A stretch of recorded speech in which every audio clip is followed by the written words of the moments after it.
আসসালামু আলাইকুম, welcome back to Rafsan Riyad. আজকে কথা বলবো অ্যাপেলের লেটেস্ট ম্যাকবুক M5 এয়ার নিয়ে। অ্যাপেলের ম্যাকবুক এয়ার অনেকটা পথে গিয়েছে এবং এই সময় এসে অ্যাপেলের M5 air is like a pro laptop. But এটা কি আসলে পুরোপুরি প্রো হতে পেরেছে কিনা সেটাই আজকে আমরা একটু বিবেচনা করে দেখব।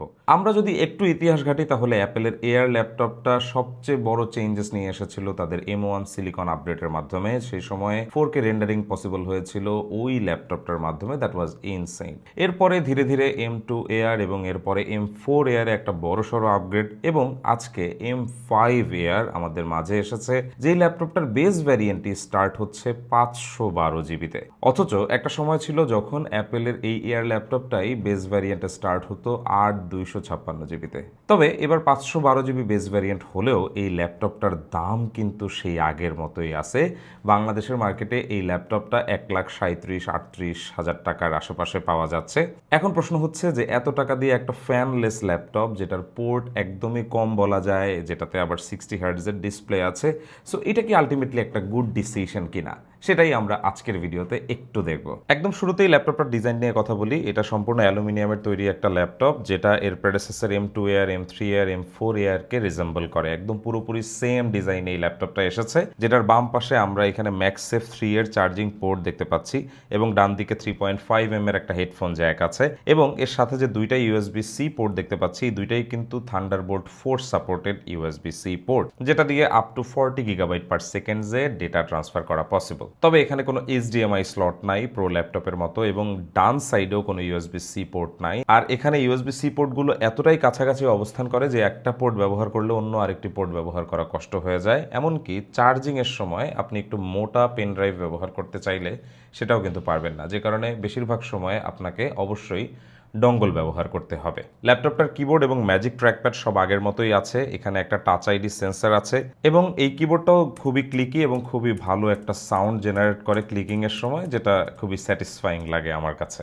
ডিসপ্লে হিসাবে এই ল্যাপটপটাতে আমরা পেয়ে যাচ্ছি একটা 60 হার্টজের 13.6 ইঞ্চের একটা ডিসপ্লে, যেটা LED backlit display with IPS technology, যেটা রেজলিউশন 2560 বাই 1664 পিক্সেলস এবং এই ডিসপ্লের প্রত্যেকটা ইঞ্চে 224টা পিক্সেলস আছে। 1 বিলিয়ন কালার সাপোর্টেড এই ডিসপ্লেটা খুবই ক্রিস্প, খুবই দারুণ, খুবই পাঞ্চি কালার প্রডিউস করে এবং এখানে হোয়াইট কালার P3 সাপোর্টেড এবং এখানে ট্রু টোন টেকনোলজি আছে। 1,37,38,000 টাকা দিয়ে অ্যাপেলের থেকে এই যে প্রমোশন ছাড়া ডিসপ্লের M5 এয়ার ল্যাপটপটা, এটা আসলে আমার মেনে নিতে কষ্ট হচ্ছে এবং আমি জানি যে খুব শীঘ্রই অ্যাপেল প্রমোশনের ডিসপ্লেটা তাদের এয়ার ল্যাপটপে দিবে, কিন্তু একটু দেরি করে দিতেছে, কারণ তারা সবসময় ভালো ফিচার ধরে রাখতে পছন্দ করে এবং এগুলো একটু পরে পরে দেয়। আমরা এত দামি ল্যাপটপ যখন কিনি, আমরা অবশ্যই এই ল্যাপটপে ভিডিও এডিটিং করব, আমরা ফটো এডিট করব, তো সেই সমস্ত ক্ষেত্রে আমাদের অ্যাকুরেট কালারটা দেখা খুব জরুরি। আর সেই কারণেই আমি বলতে পারি যে এই ল্যাপটপটা কিন্তু খুবই ভালো এই সমস্ত কাজের জন্য। আপনি যখন স্পেশালি ভিডিওর কালার কারেকশন করবেন বা কোনো ফটো যখন কালার এডিট করবেন, আই বিলিভ যে you will get the best result out of this display. ডিসপ্লেটার বেজেলটা একটু মোটা লাগতে পারে আপনাদের অনেকের কাছেই, আমার কাছেও এটা লেগেছে, তবে এটা নিয়ে আসলে অভিযোগ করে লাভ নাই। আপনি যদি M5 এয়ার কেনেন তাহলে বেজেলটা এরকমই থাকবে। একটু কালারগুলো বলে নেই আপনাদেরকে। এই ল্যাপটপটা কয়েকটা কালারে আসতেছে, যার মধ্যে একটা হচ্ছে স্কাই ব্লু, আরেকটা হচ্ছে সিলভার, আরেকটা হচ্ছে স্টারলাইট, আরেকটা হচ্ছে মিডনাইট ব্লু। সো আগের বারের মতো করেই কালারগুলো এসেছে। আমাদের কাছে যেটা আছে এটা হচ্ছে সিলভার কালারের। সে যাই হোক, এই ল্যাপটপের মেইন আকর্ষণ হচ্ছে এর ভিতরে থাকা M5 চিপসেট। আর এই M5 চিপসেটে আমরা পেয়ে যাচ্ছি 10 কোরের CPU, যেখানে আপনি 4 সুপার কোর্স পাবেন এবং 6টা এফিসিয়েন্সি কোর্স পাবেন এবং এখানে 8 কোর GPU এবং 10 কোর GPU অপশন আছে। এটার বেস ভ্যারিয়েন্টে আপনি 8 কোর জিপিইউ পাবেন, তবে আপনি যখন 24 জিবি র্যাম ভ্যারিয়েন্টে চলে যাবেন তখন আবার কিন্তু আপনি জিপিইউ পাচ্ছেন 10 কোরের।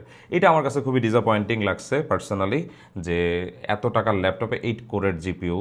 আর এই যে আমি বললাম না যে এটা কি প্রো ল্যাপটপ কিনা, সো এই দিক থেকেই বোঝা যাচ্ছে যে এটা আসলে প্রো ল্যাপটপের ধারে কাছেও যেতে পারে নাই এখনো। তবে অনেক ইউজার আছেন যারা টুকটাক হেভি কাজ করলেও এটা দিয়ে হয়ে যাবে বলে আমার বিশ্বাস। বেস ভ্যারিয়েন্টে এই চিপসেটটার সাথে 16 জিবি র্যামের অপশন আছে এবং আপনি আপগ্রেড করতে পারবেন চাইলে 24 বা 32 গিগাবাইট পর্যন্ত। কিন্তু সেই ল্যাপটপের যে দাম হয়ে যায়, ওই টাকা দিয়ে আমি মনে করি যে ম্যাকবুকের প্রো ল্যাপটপ কেনা অনেক বুদ্ধিমানের কাজ। এভরিডে কাজ এই ল্যাপটপটাতে খুব দারুণভাবে করা যাচ্ছে। ফাইনাল কাট প্রো দিয়ে ভিডিও এডিটিং করার সময় আমরা কোনো প্রকার কোনো ঝামেলা এটাতে পাই নাই, তবে অবশ্যই কয়েকটা লেয়ারে ভিডিও এডিট করতে গেলে ঝামেলা পাবেন 100% শিওর, কারণ এখানে মাত্র 8 কোরের জিপিইউ আছে, যেটা খুবই ডিসঅ্যাপয়েন্টিং একটা ব্যাপার। বাট এর বাইরে এই ল্যাপটপটা খুবই দারুণ, খুবই খুবই দারুণ। দারুণ। এখানে 16 জিবি ইউনিফাইড মেমোরি থাকার কারণে আর 512 জিবির এসএসডি থাকার কারণে এই ল্যাপটপটা এখন রেকমেন্ডেবল। আমরা অনেকেই আছি যারা ওয়েব ডিজাইনার, প্রচুর পরিমাণে ডেটা রাখতে হয় আমাদের কম্পিউটারে, তাদের জন্য এই 512 জিবির ল্যাপটপটা আমার মনে হয় যে can be a blessing. Even personally আমার ওয়েবসাইট ডিজাইনার কিন্তু এই M4 Air ব্যবহার করে, যেটা 512 জিবির। So M5 Air would be a little bit better than the M4 Air as well. M5 Air এর গিগবেঞ্চ স্কোরটা আমরা যেটা দেখেছি যে সিঙ্গেল করে 4263 আর মাল্টি কোর স্কোরে আমরা দেখেছি যে 17862 স্কোর করেছে, যেটা একটা record breaking result. So definitely M4 এর থেকে M5 Air বেটার পারফর্ম করবে, এটাই তো স্বাভাবিক হওয়ার কথা ছিল, তো সেটাই হয়েছে। নতুন M5 চিপ এর প্রেডেসেসর M4 এর থেকে আরো বেশি পাওয়ার এফিশিয়েন্ট, যে কারণে আমরা ব্যাটারি ব্যাকআপও হালকা একটু বেটার পাচ্ছি। এটাতে ক্যাপাসিটিটা ডিক্লেয়ার করে না, তবে তারা বলছে যে up to 18 hours video streaming করা যাবে এই ল্যাপটপটাতে, পাশাপাশি 15 আওয়ার্স পর্যন্ত ওয়্যারলেস ওয়েব ব্রাউজিং করা যাবে। সো আমরা আমাদের এভরিডে ইউজেসে যেটা দেখেছি যে আমরা এই ল্যাপটপটা থেকে অনেকক্ষণ ব্যাকআপ পাচ্ছি আর কি, একদিন তো আরামে চলে যাচ্ছে। আর যারা টুকটাক লাইট ইউজার আছেন, জাস্ট হচ্ছে ইমেইল চেক করেন বা এক্সেল শিটে টুকটাক কাজ করেন, আমার মনে হয় যে তাদের এই ল্যাপটপটা অনেক সময় 8 থেকে 10 ঘন্টা অনস্ক্রিন টাইম দিতে পারবে। আর এই ল্যাপটপটা আমরা চার্জ করেছি মাত্র 2বার আউট অফ দ্য বক্স। আমরা এই ল্যাপটপটা যখন অন করেছি এটা 80% ব্যাটারিতে ছিল এবং এখনো পর্যন্ত আমরা দেখছি যে এটার কোনো চার্জ ফ্রিকোয়েন্টলি ড্রপ হচ্ছে না। ব্যবহার করছি ধীরে ধীরে এর চার্জ ড্রপ করছে, যেটা একদমই স্বাভাবিক একটা ব্যাপার। নতুন একটা ল্যাপটপের কাছ থেকে আমরা সাধারণত এটাই এক্সপেক্ট করে থাকি। অ্যাপেল এই ল্যাপটপের সাথে কিন্তু ওয়্যারলেস N1 চিপ ব্যবহার করছে, যেটা আসলে ওয়াইফাই 7 এবং ব্লুটুথ 6 এবং থ্রেড নেটওয়ার্কিং টেকনোলজির একটা কম্বিনেশন, যে কারণে আমরা এই ল্যাপটপের সাথে ওয়াইফাই 7 এর কানেকশন পেয়ে যাচ্ছি। So definitely very fast and definitely Bluetooth 6 is also very fast. আর এটার যে ক্যামেরাটা আছে এটা হচ্ছে 12 মেগাপিক্সেলের একটা সেন্টার স্টেজ ক্যামেরা, যেটা ডেস্ক ভিউ সাপোর্ট করে এবং এটা দিয়ে আমরা যদি ভিডিও রেকর্ড করি তাহলে আমরা 1080 পিক্সেলে এইচডি ভিডিও রেকর্ড করতে পারবো। এবং এখানে এই ক্যামেরাটাতে অ্যাডভান্সড ইমেজ সিগন্যাল প্রসেসর আছে উইথ কম্পিউটেশনাল ভিডিও। আরেকটা ব্যাপার হচ্ছে যে এই ল্যাপটপের যে অডিও সিস্টেম, এখানে 4টা স্পিকার আছে, যেই 4টা স্পিকার মোটেও সারাউন্ডেড সাউন্ড প্রডিউস করে না, যেটা আমার কাছে ভালো লাগে না। এত টাকা দিয়ে ল্যাপটপ কিনতেছি, আমি এটা থেকে স্টেরিও স্পিকার এক্সপেক্ট করছি। এখানে 4টা স্পিকার থাকলেও ওই 4টা স্পিকার খুব ভালো সাউন্ড জেনারেট করে, but it doesn't surround the sound, যে কারণে আমার কাছে ভালো লাগে নাই। পাশাপাশি এখানে 3টা মাইক্রোফোন অ্যারে আছে with directional beam forming. So এটা থেকে বুঝতে পারছি যে এর যে মাইক্রোফোনটা আছে এটা ভিডিও কলে কথা বলার সময় কিংবা আমরা যদি কোনো মিটিংয়ে থাকি সে সমস্ত ক্ষেত্রে এটা বেশ ভালোই পারফর্ম করবে এবং ভালো একটা সাউন্ড এখানে রেকর্ড করতে পারবে। সো ওভারঅল আসলে এই ম্যাকবুকটা আমার কাছে দুর্দান্ত লাগতেছে। এখানে আমরা ম্যাকওএস এর লেটেস্ট 26.4.1 এর অপারেটিং সিস্টেম পেয়ে যাচ্ছি, that looks really good with this laptop and it also performs really good. এবং ওভারঅল এই ল্যাপটপের যে পারফরমেন্স সেটা আমার মনে হয় যে অনেক ব্যক্তি আছেন বা অনেক ইউজার আছেন যাদের জন্য মোর দ্যান এনাফ, এবং আমার মনে হয় যে এটা 5 বছর তো অনায়াসে চলবে। এরপরেও হয়তো এই ল্যাপটপটা আপনি 70-80 হাজার টাকায় বিক্রি করতে পারবেন। So definitely it's a value for money device. But প্রশ্ন হচ্ছে যে এটা কি আমার প্রো ল্যাপটপকে রিপ্লেস করতে পারবে? একদম সহজ অ্যান্সার, নো। প্রথম কারণ, আমার প্রো ল্যাপটপে প্রো মোশন ডিসপ্লে আছে, যেটা এটাতে নাই। সেকেন্ড কারণ, আমার প্রো ল্যাপটপে অনেক পোর্ট অপশন আছে, যেটা এটাতে নাই।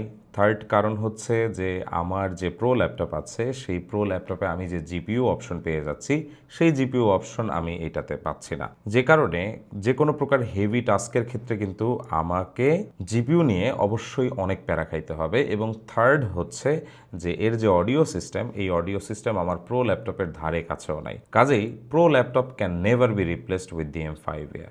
বাট যারা 1,30,000 টাকা বা 40,000 টাকা বাজেটের মধ্যে একটা ভালো মানের ল্যাপটপ কিনতে চাচ্ছেন যেটা দিয়ে আপনি আরামে কাজ চালাতে পারবেন, তাদের জন্য এই ল্যাপটপটা ছাড়া অন্য কোনো ল্যাপটপ আর রেকমেন্ড করার সুযোগও আমার কাছে নাই। কারণ ক্লিয়ারলি এই ল্যাপটপটাই হচ্ছে অ্যাপেলের বেস্ট ল্যাপটপ বা বাজারের সেরা ল্যাপটপ এই বাজেটে। তবে আপনারা যারা স্টোরেজ কম্প্রোমাইজ করতে পারবেন তারা কিন্তু M4 Airটাও আপনাদের অপশনে রাখতে পারেন, which is also a very good laptop. So আজকের ভিডিও এখানেই শেষ হচ্ছে। আমরা অবশ্যই এটার একটা ফুল ইনডেপথ রিভিউ নিয়ে আসবো সামনে, বাট এই ফার্স্ট ইমপ্রেশনে ল্যাপটপটা আপনাদের কাছে কেমন লাগলো আমাদের আমাদেরকে কমেন্ট করে জানাবেন। একটা সিম্পল ব্যাপার আপনাদেরকে বলতে চাই, এই ল্যাপটপটা আমরা কিনেছি শুধু রিভিউ করার পারপাজে। রিভিউ করার জন্য সাধারণত বিভিন্ন শপে যেতে হয়, তাদের কাছ থেকে ল্যাপটপ চেয়ে নিয়ে আসতে হয়, which I don't personally like. যে কারণে আমি এই ল্যাপটপটা নিজে থেকে কিনে এনে রিভিউ করছি। এটা আমরা 2বার চার্জ করেছি এবং এই ল্যাপটপটা আমরা বিক্রি করব। কাজেই আপনারা যারা M5 এয়ার ল্যাপটপ কিনতে চাচ্ছেন আপনাদের নিজেদের জন্য, তারা এই ল্যাপটপটা নিতে পারেন আমাদের থেকে। এটা একদমই নতুন অবস্থায় ছিল এবং এখনও নতুন অবস্থায় আছে, আমরা জাস্ট রিভিউ করেছি এটা। সো এই রিভিউ ইউনিটটা আপনারা যদি আমাদের কাছ থেকে পারচেস করেন, এই ছোট অ্যাপ্রিসিয়েশনটা আমরা সব সময় মনে রাখবো। এটা অ্যাভেলেবল আছে আমাদের ওয়েবসাইটে, যারা নিতে চাচ্ছেন আমাদের ওয়েবসাইটে একটু ঘাটবেন। আমরা এই ল্যাপটপটি পারচেজের লিঙ্ক এই ভিডিওর ডেসক্রিপশনে দিয়ে রাখবো, আর ফেসবুকে আপনারা এটা কমেন্ট সেকশনে পেয়ে যাবেন। Thank you very much for watching. দেখা হবে পরবর্তী ভিডিওতে। আল্লাহ হাফেজ।